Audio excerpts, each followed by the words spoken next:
اعوذ بالله من الشیطان الرجیم بسم الله الرحمن الرحیم. زما نامه خو اقبال مومند ده او د تحصیل شالم ممبر ما او د ویسی مقصود آباد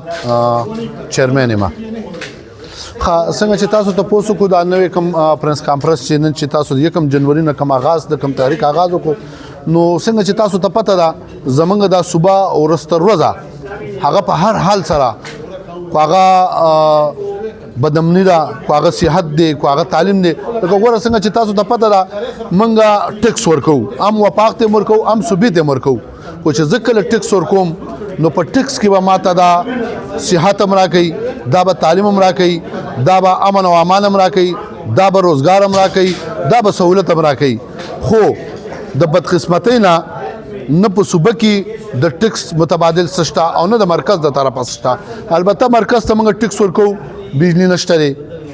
سوی ګیس نشته دی د مرکز نه خدغه مسلې دي د صوبې نه چې موږ ته کومې مسلې دي صحت تاسو ګورئ ورسته ورځه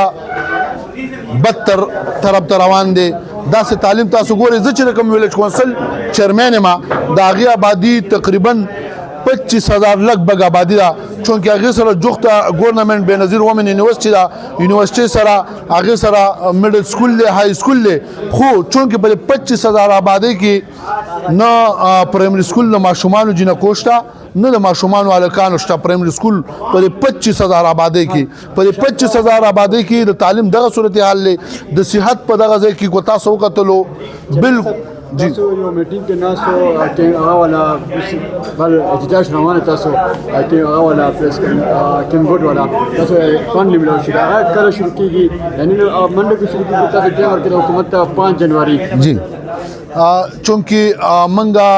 5 جنوري چې کوم زمونږه د لوکل ګورنمنت کوم کمیټي د پاګه کې زمونږه حمایت الله صاحب د کې پی کې ترجمانی کوي او هغه سره کوم چې اطلاعات د جماعت اسلامي رهنما عزیز الله خان مروت